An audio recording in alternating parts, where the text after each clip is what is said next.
El día de hoy Cuerpo Médico tiene un programa dedicado al Guillain-Barré.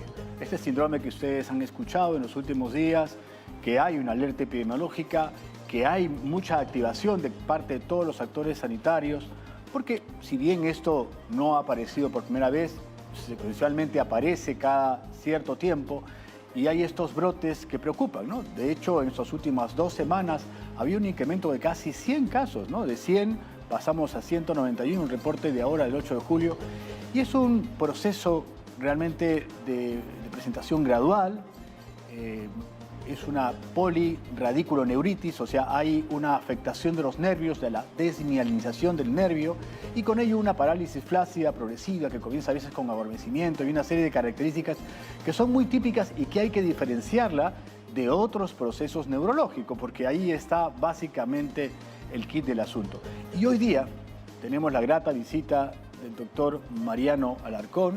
Él es infectólogo, con el cual vamos a aprender muchísimo acerca de esta enfermedad, dada su experiencia en infectología, a pesar que este padecimiento es con un enfoque y atendimiento multidisciplinario, ¿no? O sea, intervienen neurólogos, infectólogos, internistas, rehabilitadores y, por supuesto, en las otras presentaciones intervendrán también otros especialistas. Pero, doctor Alarcón, muchas gracias, bienvenido a Cuerpo Médico, gracias por estar aquí con nosotros y, por supuesto, de partir sus consejos y enseñanzas a todos nuestros televidentes a nivel nacional. Muchas gracias, doctores, muchas gracias a todos los televidentes. Una grata sorpresa poder acompañarlos una vez más acá en un medio televisivo para poder informar acerca de lo más importante que viene a ser de esta enfermedad que tiene una patogenia, podemos decir, en parte infecciosa, en parte inflamatoria. Muy bien, doctor Mariano, bienvenido al programa. Un gusto tenerlo aquí para poder resolver todas las preguntas, saber si es contagioso, cómo se trata, a quién afecta, cómo va a involucrar los órganos, y para eso voy a dejar los números telefónicos para que puedan hacer todas sus consultas al 619-0774, al 619-0776 y al 619-0777.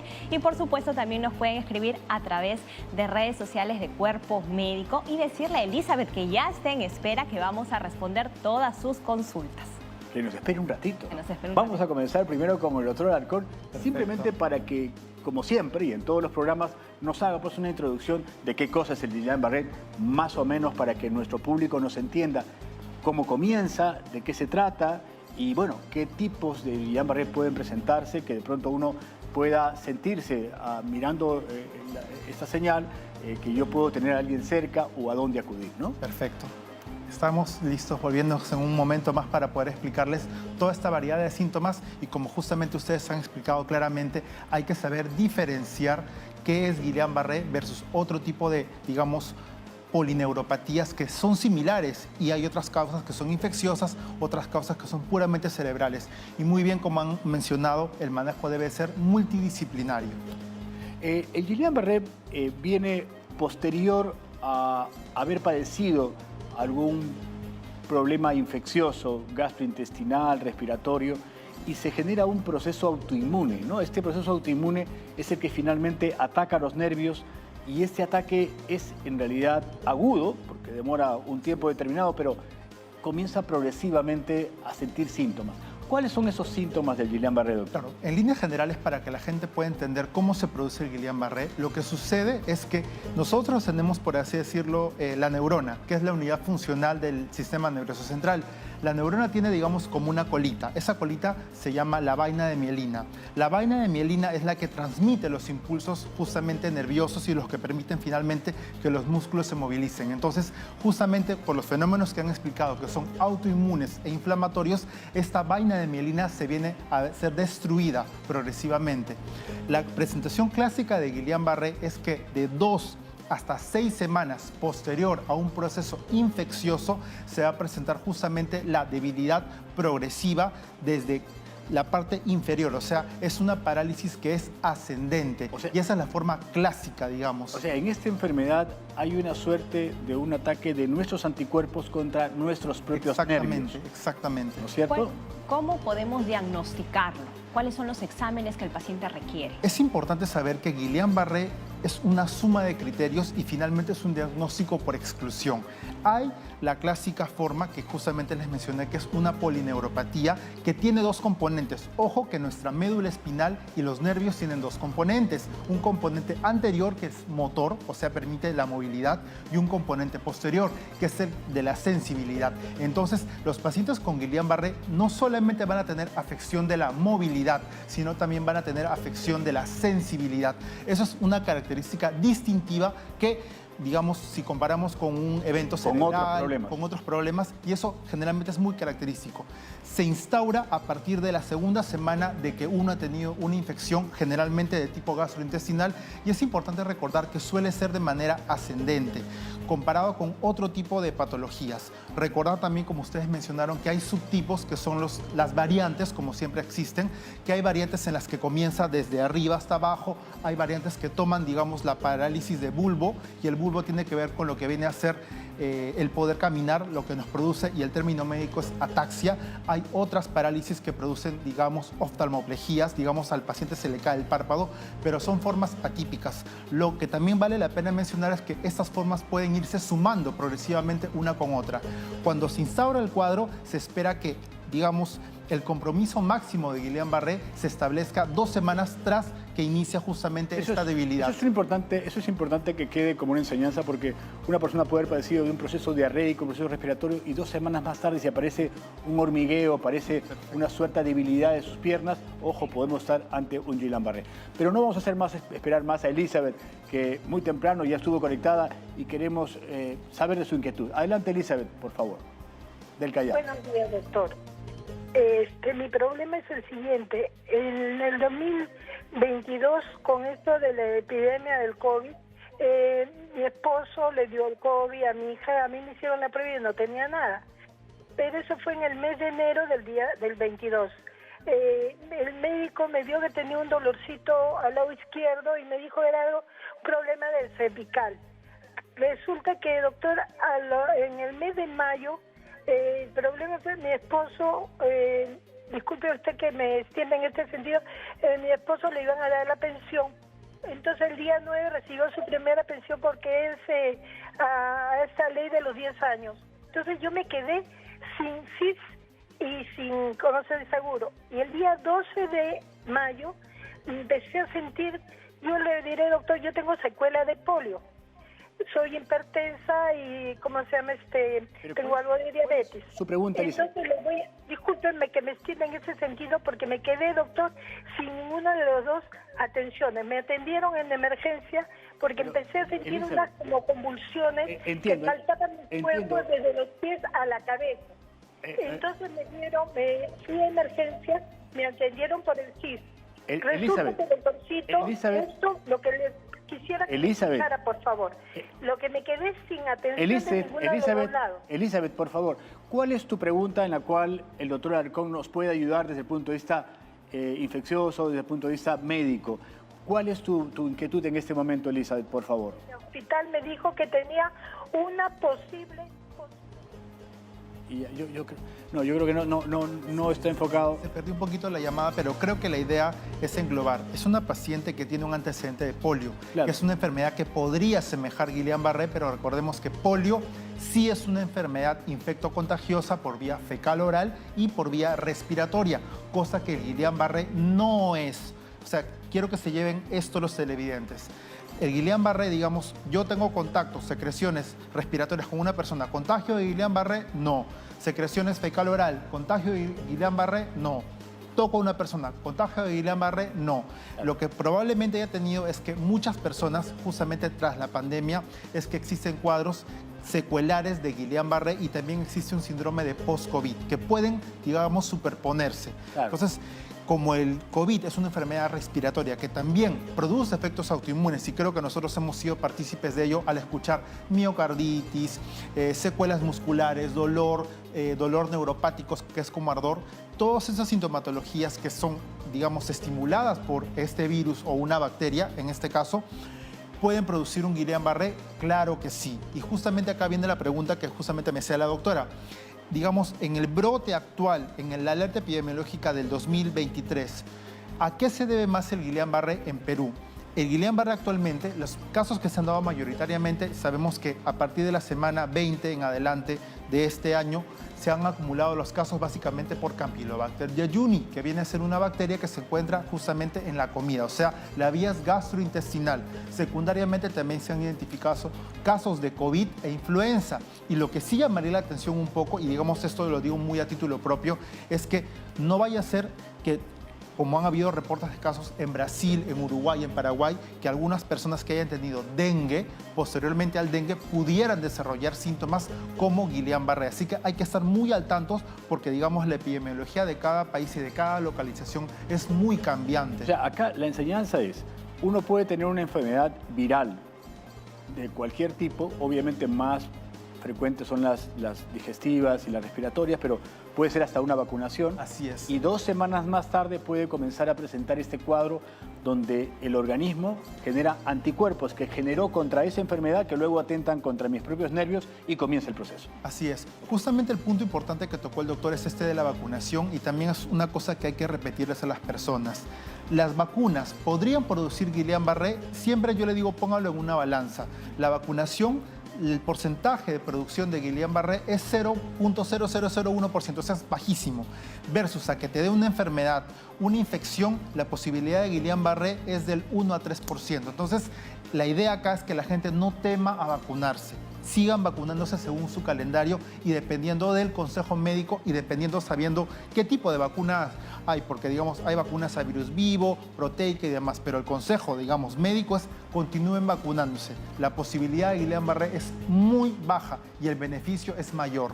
Muy bien, doctor. Entonces quedó claro que no es contagioso porque estamos teniendo muchas preguntas sobre eso. Y la vacunación, siempre como decimos, salva vidas. Y ya tenemos una llamada del Callao. Henry, buenos días. ¿Cuál es tu consulta? ¿Qué tal? Buenos días. No, para un poco contarle mi historia y después hacerle mi consulta. Yo tuve Guillain-Barré en 2018. Casualmente me comenzó a dar desde... ya no podía caminar, ni alzar los pies, nada. Era una sensación muy difícil para mí. Pensé que era por cansancio de trabajo, lo cual me puse una ampolla relajante muscular, pero ya al despertarme ya no podía caminar. Me tuvieron que llevar en sillas al hospital, me pusieron inmunoglobulina por 5 días, 5 inmunoglobulinas por 5 días. Se me paró porque ya estaba alcanzando el pecho, no podía alzar ni una hoja, una simple hoja de papel, no se puede alzar, nada, no puede uno moverse para ningún lado, donde uno cae, ahí se queda, no tienes fuerza absolutamente para nada, y para caminar era volver a nacer, volver a ser un bebé, que te lleven, que te hagan, o sea, igualito a ser un bebé, es autodependiente para todo. Muy bien, Henry. ¿Y ahora cómo te encuentras después de más de 3 años? Ahorita me encuentro mucho mejor. Me sigo recuperando, sigo haciendo terapia, sigo caminando. Ya estoy trotando. No corro mucho, pero sí troto. Antes no podía trotar. Subo las escaleras con más facilidad. Antes no podía. Muy bien, Henry. Gracias por tu testimonio. ¿Y tendrás alguna consulta para el doctor actualmente? Sí, quisiera saber en qué tiempo uno se llega a recuperar, o si es que se llega a recuperar casi un 80, 90 o 100% de la totalidad que uno tuvo, porque el doctor que me atendió me dijo que iba yo a demorar unos 5 o 6 años, pero iba a volver a quedar como la misma persona que era antes, con mis mismas actividades, mis mismos esfuerzos, mis mismos, pero era un proceso largo, porque la mielina es un proceso que va de a pocos, juntándose, uniéndose. Muy bien, Henry. Vamos a hacer la consulta, doctor. ¿Cuál es el pronóstico de estos pacientes? Y también mencionó sobre el tratamiento. Aquí exactamente. Tenemos preguntas. Justamente con quien acaba de llamar Henry es un caso muy interesante. Es un paciente que ha desarrollado una polineuropatía rápidamente progresiva. Parece que incluso en menos de 2 semanas llegó a tener parálisis total. Y acá llama la atención. ¿Por qué es que el Guillain-Barré es una cosa que tiene que estar en la mente de todos los peruanos y todos los que estamos escuchando? Porque la parálisis, mientras va ascendiendo, puede tocar, digamos, músculos respiratorios, músculos del tórax, músculos de la caja diafragmática. No vamos a poder respirar, entonces no poder respirar y no poder deglutir finalmente pueden llevar incluso a sobreinfecciones. Uno puede tener una neumonía aspirativa, uno puede tener una parálisis general y puede terminar con traqueostomía. Sabemos que esos procedimientos pueden infectarse. El pronóstico generalmente, como él mismo ha mencionado, es que a 5 a 6 años se esperaría la recuperación del 100% de pacientes. Sin embargo, dependiendo de la severidad, hay que tomar en consideración que el 10% de pacientes puede quedar con secuelas y las secuelas pueden ser, como bien justamente se mencionaba en un principio, de dos tipos. O pueden quedar con secuela motora, quiere decir que, por así decirlo, los reflejos están disminuidos, la capacidad para poder hacer las actividades disminuye en un 20%, pero también pueden quedar con, digamos, síntomas de parestesias, y en el término médico vienen a ser esas sensaciones anormales que la gente dice, como que le quema, como que le arde. Esas son las secuelas más comunes del Guillain-Barré. En el caso de él, justamente he mencionado el tema de la inmunoglobulina, que creo que ustedes justamente también están al tanto de las compras que viene haciendo, digamos, a niveles institucionales superiores, el ministerio y demás. La inmunoglobulina, digamos que va a ser una compra de ganar-ganar. ¿Por qué llamamos esto? Supongamos que para un Guillain-Barré utilizamos 0.4 kilogramos de inmunoglobulina y utilizamos cada frasco que viene de 50. Entonces, por paciente utilizamos de 10 a 15 frascos.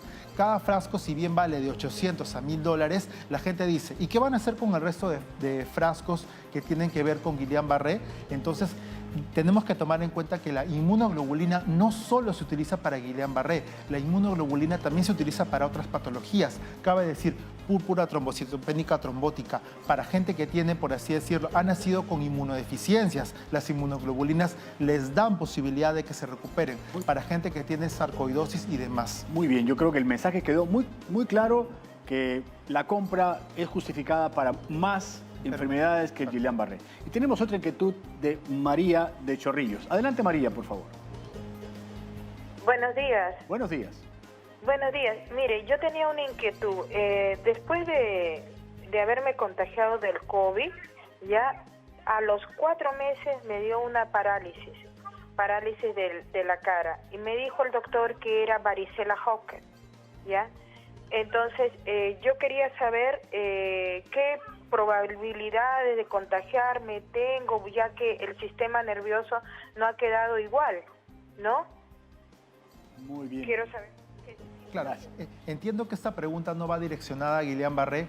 Cualquier enfermedad viral en el contexto, digamos, actual. ¿Cuál es la enfermedad viral más frecuente que estamos teniendo actualmente en Perú? Dengue. Mucha gente queda con dengue. El dengue, hasta 4 semanas posteriores desde que se presenta, puede dejar las defensas bajas, o sea, produce un cuadro de inmunosupresión transitoria. Los virus herpes, como viene a ser el virus de varicela Zoster, justamente esos virus se reactivan y finalmente la reactivación puede llevar a parálisis facial o a cuadros de varicela en los adultos. No hay que temer porque justamente salimos de esta defensa baja y luego se normaliza y nuestro sistema de defensa se equipara. Entonces, temor a futuras infecciones y probabilidad prácticamente es nula. Eso sería el consejo que hay que tener. Muy bien, doctor. Y tenemos una llamada de Rosa de Surco. Buenos días, Rosa. Doctores, buenos días. Dios los bendiga por la ayuda que nos prestan a la comunidad, muy amable. Soy una paciente, soy Rosa, tengo 83 años. Le diré, doctor, que el 29 exactamente, como era feriado, me acuerdo, después de que comí un camote, yo fue eso un pretexto probablemente, a las 4 de hora me empecé a dar como unos mareos y luego vómitos y diarreas, doctor. Y luego, bueno, mi hija me quería llevar a la clínica aquí cerca que tenemos hasta la San Santé, creo que decía, no podía ni abrir los ojos porque me mareaba, doctor. Y le dije, no. Entonces llamé a mi hermano, bueno, que es médico general, entonces me dijo, sí, claro, sería bueno para que te evalúen en esto, pero... Entonces me dijo que, bueno, vaya tomando frutis, no sé qué, y que vea, pues, ¿no? Y que tome esto para los vómitos.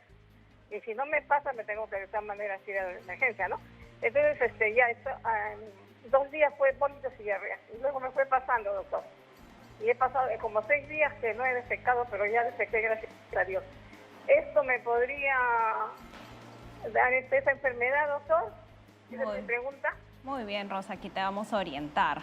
Está muy bien planteada la pregunta. Impresiona que tuviera un cuadro de gastroenteritis aguda porque tiene intolerancia oral. Entonces, acá el consejo para la señora Rosa sería vigilar si hay debilidad o hay adormecimiento simétrico desde miembros inferiores que va subiendo progresivamente 2 semanas hasta 4 semanas posteriores a que ha tenido el cuadro. Digamos, si estamos hoy día 11 de julio, probablemente si hasta el día 11 de agosto no desarrolla otra cantidad de síntomas adicionales, probablemente no va a desarrollar el Guillain-Barré. O sea, el Guillain-Barré es una posibilidad, pero no hay que decir toda persona que tiene una infección previa siempre va a ser Guillain-Barré. No, no es así, porque la tasa de incidencia, la frecuencia viene a ser más o menos de 1 hasta 3% por 100.000 habitantes. Sin embargo, cuando hay infecciones virales que recurren o que, son más frecuentes, en el caso de Perú han habido 2 momentos, en el 2017 a nivel de toda Latinoamérica fue Zika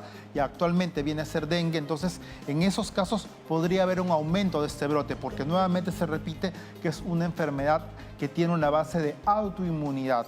Otra cosa importante que me olvidé de mencionar justamente eran de los criterios. Los criterios para Guillain-Barré no solamente son síntomas, sino que en este caso cuando acuda a un médico neurólogo, probablemente el médico neurólogo le va a ofrecer hacer una punción lumbar.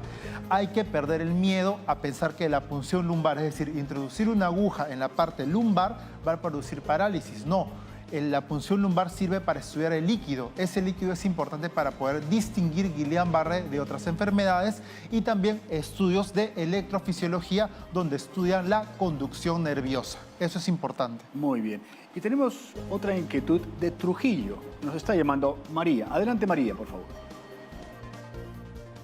Doctor, buenos días. Buenos días, María. De Trujillo le estoy hablando. Adelante. En este caso, mi esposo es el que tiene Guillain-Barré, ¿no? Él está internado en UCI. En sí, le comenzó el hormigueo en la cara el día 12. Pero él trabaja en Paita, ¿no? Acá en Trujillo, ¿no? Se ha ido a Paita, ha regresado. Bueno, ya al comienzo le dijeron que era un probable derrame porque ya no sentía el cuerpo del lado izquierdo. Pero sí tenía la sensibilidad, ¿no? En el hospital en Paita le dijeron que era el derrame.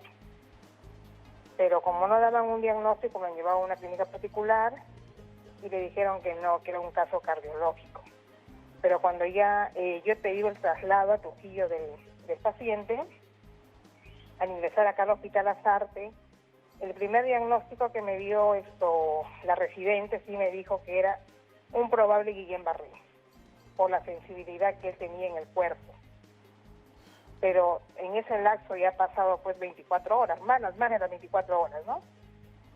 Pero ya cuando el día 14 se ha internado, el día 15 él ha ingresado a UCI. Perfecto. El virus había atacado totalmente porque... Muy bien, María. Yo creo que su testimonio es también muy aleccionador porque la pregunta la complemento de la siguiente forma. Hoy día, cuando se presenta cualquier tipo de trastorno neurológico con pérdida de movilidad, de sensibilidad, esta aparece progresivamente, uno no lo debe naturalizar, ¿no? Debe acudir a un centro especializado porque esta enfermedad progresivamente, no en todos los casos, pero en algunos casos, llega a los músculos intercostales y al diafragma y alterar la forma como uno puede respirar normalmente. Entonces, requeriría de unidades de alta complejidad, como las unidades de cuidados intensivos, para poder resolver el problema. Entonces, eso es importante que la gente lo sepa porque alguien en cualquier parte de nuestro país puede estar padeciendo eso y no debe estar quedándose quieto pensando que esto ya va a pasar. Hay que ir al médico, ¿no? Así es de vital importancia el testimonio de la señora María. Ella justamente mencionó que probablemente su familiar debutó con un cuadro atípico porque debutó con adormecimiento en la cara.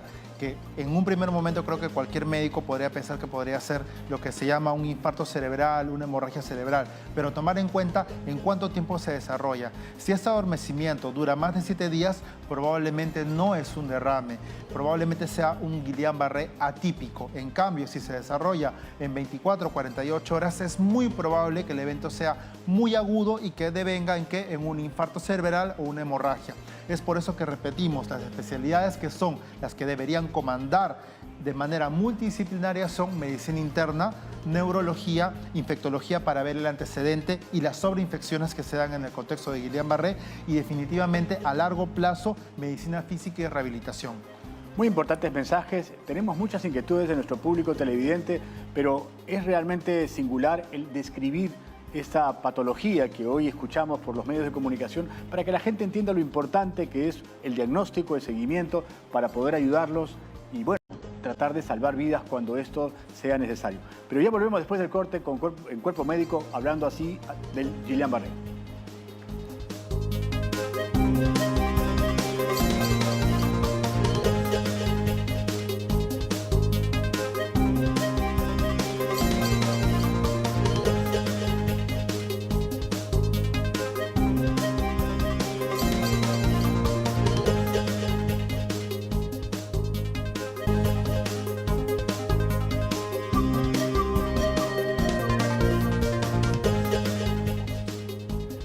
Estamos hablando de Guillain-Barré aquí en Cuerpo Médico y están todos muy preocupados porque, claro, esta enfermedad, este síndrome aparece posteriori a un proceso viral, un proceso bacteriano, un proceso diarreico, un proceso de vacunación y bueno, escuchamos que hay muchas enfermedades que hoy las tenemos y 2 semanas más tarde puede empezar este proceso. Y lo hemos aprendido ya de que no hay que simplemente naturalizarlo, hay que ir a un centro de salud porque hay tratamientos, hay vigilancia que hay que hacer de ese paciente para evitar que esto no sea pues un tema complicado, ¿no? Y eso es tremendamente significativo. Pero bueno, tenemos, como le digo, muchas inquietudes, doctor Alarcón, le agradecemos por esta descripción del proceso y tenemos ya una conexión con Chiclayo y nos está llamando Esperanza. Adelante, Esperanza. Muy buenos días. Adelante, Esperanza. Muy buenos días. Quería hablarles sobre mi nietito. Le dio en el 2021, en febrero, le dio el síndrome de Guillain-Barré, pero los doctores no le encontraban hasta que llegó hasta UCI. ¿Ya? Hasta ese tiempo mi niño sigue postrado. Llegó hasta llevarlo a Lima y le hicieron la tráqueo, la gastro. Mientras eso, mi niño sigue postradito en cama hasta ahora. Hasta ahora, desde el año 21. ¿Cuántos años tiene su niño? Ha cumplido 4 años en el 14 de junio. Muy bien, gracias por tu llamada. Yo creo que esto también sirve de llamada de atención, que claro, hablamos de un proceso médico que ataca más adultos, sí, pero los niños y bien chiquitos, como el que nos está llamando, lo ha tenido a los 2 años prácticamente, sí, 2, 3 años, ¿no? Y hasta ahora continúan las secuelas. Acá la lección que nos debe llevar en cuenta es esto. Hemos pasado una pandemia que ha sido devastadora y las infecciones virales son las que se llevan, digamos, el top, por así decirlo, en Perú. Hemos tenido COVID, hemos tenido dengue y ahora estamos con un síndrome postinfeccioso muy frecuente que se llama Guillain-Barré. Recordemos que en otras latitudes de todo lo que es Latinoamérica, cabe decir básicamente en Chile, se están presentando casos de influenza y virus sincitial respiratorio. ¿Qué tiene que ver esto con Guillain-Barré? Dado que son virus, esos pueden producir Guillain-Barré generalmente justo en poblaciones atípicas.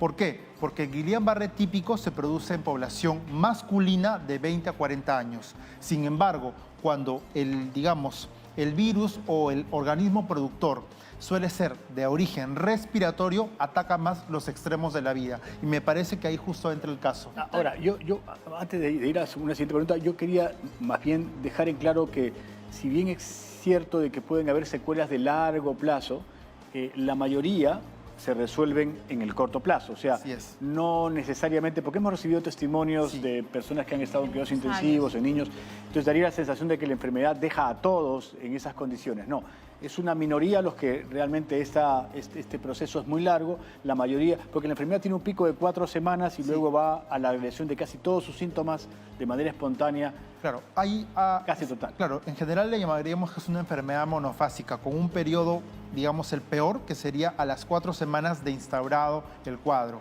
Hay algunas personas que presentan, digamos, recurrencias, que, digamos, en todo el camino del Guillain-Barré pueden ir empeorando, mejorando, y por eso es que también hay otros tratamientos que son coadyuvantes para el Guillain-Barré. En el caso de la señora que nos llamó de Chiclayo, me parece, habría que decirle que mire de manera positiva esto. Con manejo de neurólogo pediatra y de rehabilitador, probablemente en unos 3 años más consiga la recuperación completa. Recordemos que los niños tienen un proceso que se llama plasticidad neuronal, que indica que tanto sus neuronas van a poder recuperarse y la vaina de mielina también. Así que ese es el mensaje positivo que hay que darle. Muy bien, doctor. Y más adelante vamos a hablar sobre los cuidados especiales para la población, pero vamos con una llamada de Fran de Ate. Buenos días, Fran. Buenos días. Buenos días, te escuchamos. ¿Cuál es tu consulta? Sí, mi pregunta es, quería preguntarle al doctor, hace como 2 semanas a mí me han hecho una mala aplicación de ampolla para un sistema muscular que yo en ese tiempo pues me dolía la espalda, la pierna, la rodilla, todo, ¿no? Y era como en una farmacia fui y consulté, ¿no?, acerca del dolor que yo tenía. Me hicieron una mala aplicación en la nalga, ¿no? Pero no me hicieron la nalga, sino que me hicieron en la parte de casi ya la cadera. Entonces, a partir de 2 semanas que me habían aplicado, he sentido dolor, he sentido molestias, he sentido así como que algo de las piernas, de los pies, me jalaba hasta el músculo, y ahora siento un dolor ahí en la cadera, ahí intermuscular. Muy bien, Fran. Fran, estamos entendiendo, pero queremos saber cuál es la consulta para poder desarrollarla. Me pregunta el doctor, ¿por qué hasta ahorita yo me sigue doliendo a pesar que estoy llevando un tratamiento para estos mala aplicación de ampolla? Muy bien. Lo que me impresiona es que justamente el señor Frank nos está comentando el caso de una mala aplicación. Si bien no guarda relación con Guillain-Barré precisamente, pero digamos es un diagnóstico diferencial. Cuando se aplica mal una ampolla, ya sea en un lugar incorrecto, la técnica incorrecta, ¿qué puede pasar? Se puede formar una colección de pus que llamamos absceso. Ese absceso puede comprometer músculo, puede comprometer hueso, puede comprometer nervio, y un nervio que se encuentra justamente en la parte que viene a ser la parte lumbar y la parte del glúteo es la ciática. Entonces, para que resuelvan esos problemas de infecciones asociadas a colocación de una ampolla, toma hasta 6 a 8 meses. Así que es paciencia, rehabilitación y acudir con un médico que le dé el tratamiento antibiótico apropiado. Y ahora tenemos otra inquietud de María, que nos está llamando del Agustino. Adelante, María. Doctor, buenos días. Mi consulta es de que yo a los 14 años yo tuve Guillain-Barré. María, baje su televisor, por favor, si fuera tan amable. Ahora sí. Adelante, María. Doctor, yo tuve Guillain-Barré a los 14 años. Actualmente tengo 54 años. Pero en aquel entonces yo tuve Guillain-Barré total, ¿no? Solamente movía mi cabeza. Pero desde aquel entonces yo tengo ardor en la piel. No puedo estar pues de repente más de 15 minutos, 20 minutos echada y tengo que estar movilizándome constantemente porque me arde la piel. Y también tengo los calambres, ¿no? Desde aquel entonces ya me he acostumbrado, ¿no? Digamos así. Pero mi pregunta es si debo de seguir yendo, por ejemplo, al neurólogo, llevar un tratamiento acerca de este tema, o ya me quedaré así, no sé, o me puede volver también a repetir el Guillain-Barré, porque ahorita sabe pues enfermedad, ¿no? Que estamos constantes, ¿no? Te entendemos perfectamente, la preocupación está clara, o sea, una persona que tuvo Guillain-Barré se podría tener otra vez Guillain-Barré, eso es una, y la secuela básicamente que tiene a través de la piel y a través de los tiempos, ¿no? Los casos de recurrencia de Guillain-Barré se han reportado en menos del 5% y curiosamente se dan más en mujeres, dado que en mujeres también a partir de los 30 años para arriba se ha reportado mayoría de enfermedades autoinmunes. Cabe decir, seguramente no me dejarán mentir los doctores, por ejemplo, como enfermedades como lupus eritematoso, como tiroiditis de Hashimoto. En ese contexto, en el grupo etario de 30 años a más y justamente mujeres, podría haber una recurrencia y un segundo episodio de Guillain-Barré, sí podría haber, pero el segundo episodio ya no sería tan severo y generalmente comprometería una de las dos capas, digamos, sea la capa solamente motora o la capa, digamos, sensitiva. En su caso sería bueno que siga acudiendo con su médico neurólogo de cabecera y también incluso aconsejaríamos que vaya con reumatología y tal vez con psiquiatría, ya que los dolores de tipo neuropáticos, esos tipos ardores, son manejados mejor cuando justamente son de manera multidisciplinaria. Doctor Alarcón, en ese contexto, aquella persona que ha tenido alguna enfermedad autoinmune, que en este caso lo es el Guillain-Barré, ¿tiene mayor susceptibilidad de tener otras enfermedades autoinmunes? ¿Eso es lo que quiere decir usted? Sí, por ejemplo, es lo mismo que sucede. Personas que tienen lupus eritematoso, que tienen artritis reumatoide, que tienen tiroiditis, que tienen, digamos, esclerodermia, alguna patología reumatológica de base, podrían tener hasta 5 a 10% más chance de poder hacer Guillain-Barré. Y digamos, el Guillain-Barré en este tipo de pacientes no solamente sería por efecto de infecciones, sino, digamos, en este caso, las pacientes podrían, justamente por vacunaciones, en algunos casos, dependiendo del tipo de vacuna, desarrollar el Guillain-Barré. También, si desarrollan un cáncer, los tumores tienen un síndrome que se llama síndrome paraneoplásico que podría producir un síndrome de Guillain-Barré. Entonces, este tipo de personas tienen que acudir a consultoría especial para poder aconsejarles qué tipo de seguimiento tienen que tener.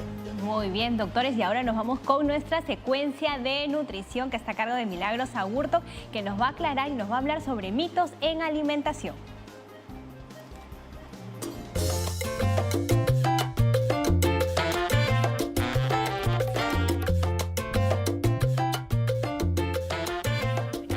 Hola amigos, buenos días, un cariño. Hola, ¿cómo estás? ¿Cómo estás, Roxana, Alberto? Un saludo cariñoso desde el Parque Ecológico Voces por el Clima aquí en Surco, donde vamos a hablar precisamente de lo que tú has dicho, de los mitos de la nutrición, así que de la alimentación, que es diferente a la nutrición, mitos de la alimentación, porque vamos a hacernos ciertas preguntas, como por ejemplo, como la fruta es sana, es buena, es natural, puedo comer lo que quiera. Sin embargo, el plátano no, porque el plátano engorda. Así, es un mito. Totalmente. Todo lo que he comentado no es cierto. Entonces, vamos a explicar. Durante el día podemos comer de 2 a 3 porciones de frutas. Estas deben tener un peso promedio de 100-120 gramos.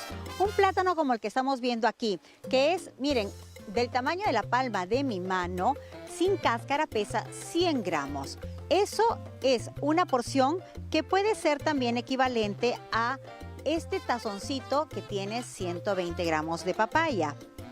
Puede ser equivalente a estos 20 gramos de uvas pasas, que son 13 pequeñas pasas.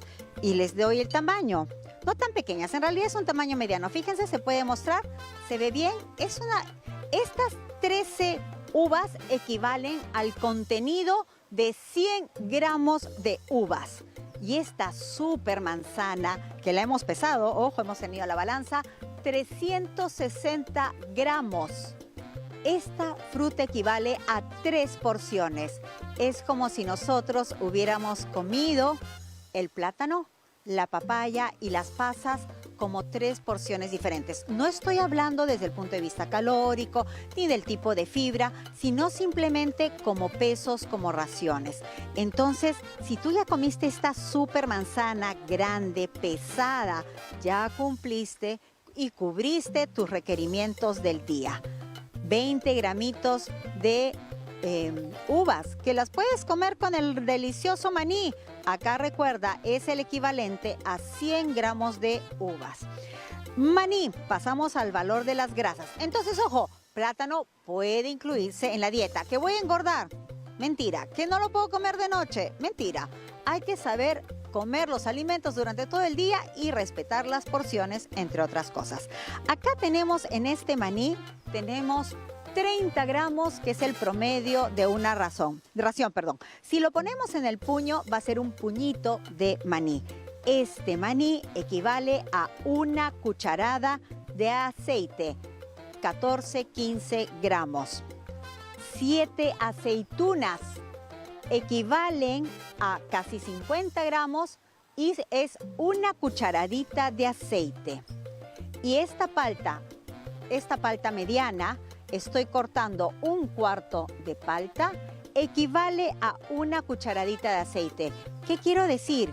Que si acá yo ya tengo 2 cucharadas de aceite y de grasas al día para una dieta promedio voy a requerir 4 cucharadas y media más o menos, con 30 gramos de maní, 7 aceitunas y un cuartito de palta, tengo casi la mitad de la grasa que requiero al día. Entonces tú me vas a decir, ya, pero todavía me queda unos 30 gramos más, 33 gramos más. Ojo, los alimentos tienen grasa oculta. Utilizas aceite en las cocciones diferentes que tú vas a utilizar durante el día. Entonces es tan fácil sobrepasarse con la grasa que por eso cuida las porciones. Pero justo hace un rato me decía uno de los chicos, pero doctora, ¿la palta no es una grasa buena? Sí, pero si te comes una palta, te estás comiendo 2 cucharadas de aceite. Así que mucho cuidado para no exagerar. El otro punto importantísimo, ya no es que el tema de grasa buena, es porciones. Entonces hablamos también, la leche vegetal puede reemplazar a la leche de vaca. Mito, por supuesto, lo que he dicho no es verdad. La leche vegetal no puede reemplazar a la leche de vaca por el contenido de proteínas, de calcio, etc.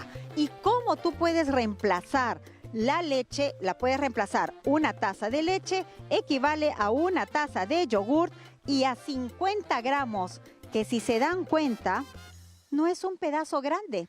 Este pequeño cubito equivale en calcio, proteínas, a una taza de leche o una taza de yogurt. Entonces, si durante el día necesitas 2 o 3 porciones, ya tienes tus 3 porciones al día. Fideos, la porción promedio es 100 gramos. Este tazoncito en crudo. Esto me va a aportar 70 gramos de carbohidratos y al día necesitas 200 como mínimo y 250 para una dieta de 2000 calorías. No estoy hablando de adelgazamiento, sino estoy hablando de una dieta normal. Acá ya tienes 70, acá tienes prácticamente la tercera parte de lo que requieres de los carbohidratos. ¡Ay, pero a mí me gusta la pasta y me como un super plato! Entonces ya puedes tener ahí más de la mitad del carbohidrato que necesitas al día. En esta pequeña tacita de arroz, acá tú tienes en esta pequeña tacita de arroz, tienes 3 de estas porciones y acá tienes 35 gramos de carbohidratos. De igual manera, si hablamos del pan, este pan de masa madre pesa 50 gramos, que es equivalente a 2 petipanes y tú te puedes comer de pronto 5 o 10 petipanes, equivalentes a este medio ciabatta. Acá tú tienes 50 gramos porque es una masa bastante fuerte, a diferencia de este ciabatta que pesa lo mismo que este. Entonces, no te quedes en el tamaño, sino en cómo está esa masa. Si tú te comes uno de estos, ¿no? Y de pronto en la noche haces tu ensalada de pasta, ya tienes 2/3 partes del carbohidrato del día, sin contar lo que es la fruta. Entonces, estos mitos es, ¿el pan engorda? No, va a engordar si tú comes las cantidades inadecuadas. La palta, como es una grasa buena, ¿puedo comer lo que quiera? No, porque hay que saber consumir las cantidades adecuadas. ¿Que puedo reemplazar la leche vegetal por la leche de vaca o reemplazar la leche de vaca en realidad por la leche vegetal? No, porque hay otros ingredientes del producto que son indispensables para la salud.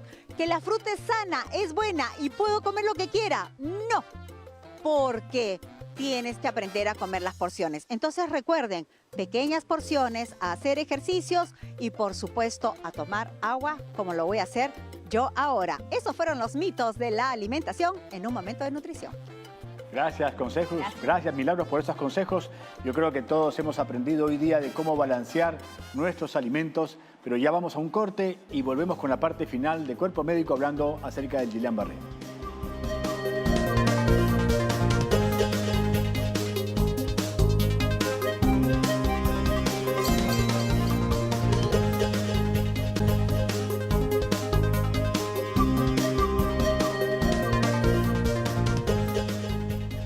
Estamos hablando de muchas cosas que deberíamos hacer, pero tenemos una pregunta de José de San Juan de Miraflores. Adelante, por favor. Doctor, buenos días. Doctora Roxana, buenos días.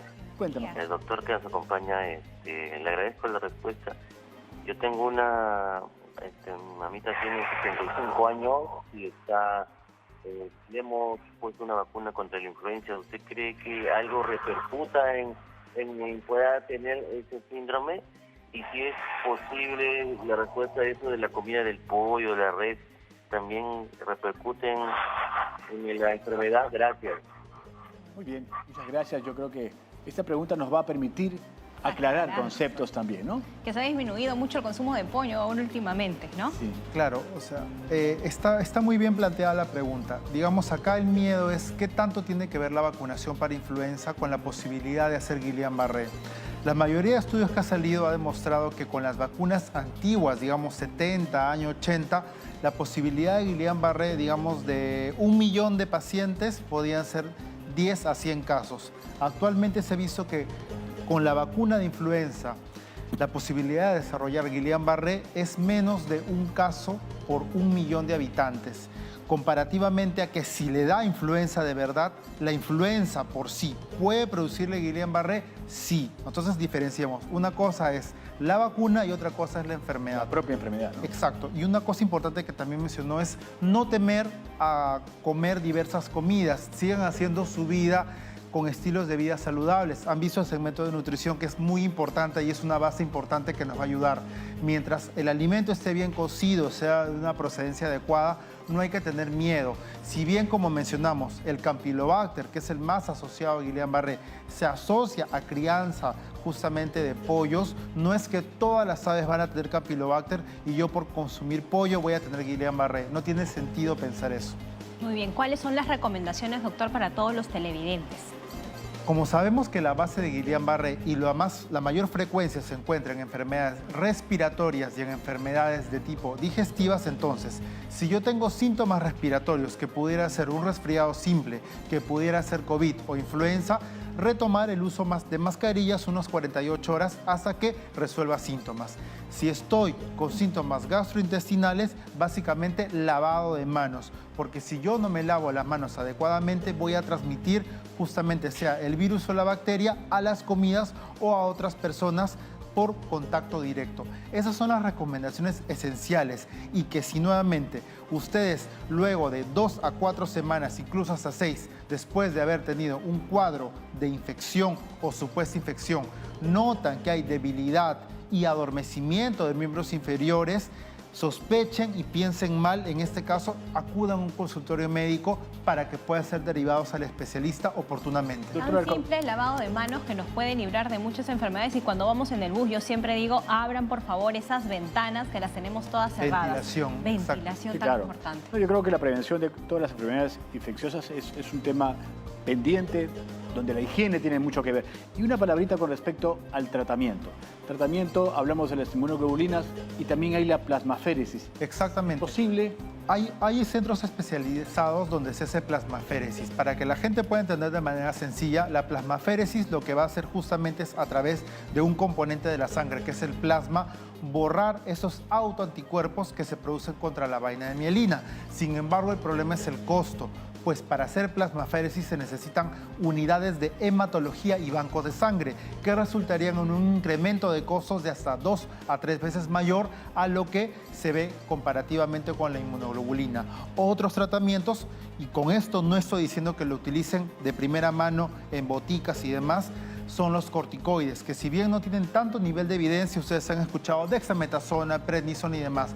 Por favor, no lo utilicen sin el consejo médico, pues nos puede pasar como nos pasó en la pandemia, que la gente utilizaba corticoides y finalmente desarrollaba enfermedad severa. Eso es un consejo que yo creo que es muy importante, porque el uso de corticoides se usa para todo tipo de situaciones y sobre todo por las que no sabemos sus orígenes, ¿no? Y en este caso no está acreditado necesariamente para el tratamiento. Exactamente, viene a ser como un tratamiento de segunda, tercera línea. Claro, en casos especiales, como también cuando hay complicaciones infecciosas, el uso de antibióticos. O sea, no se enfoca a los antibióticos porque esta enfermedad no es contagiosa, pero a su vez puede ser tratado por el especialista si el caso así lo amerita. Así es, exactamente. Claro. Muy bien, doctor. Muchas gracias, doctor Alarcón, por su presencia, sus lecciones, en realidad, con respecto al tema han sido muy valoradas por todos nuestros televidentes. Muchas dudas, ¿no? Así es. Y en un momento de coyuntura donde esto está en la agenda nacional en salud. Ya sabemos que no es contagioso, lavado de manos, ventilación, pueden comer sus alimentos bien hervidos. Y vayan a consultoría especializada. Muchas gracias a ustedes, muchas gracias a la oportunidad.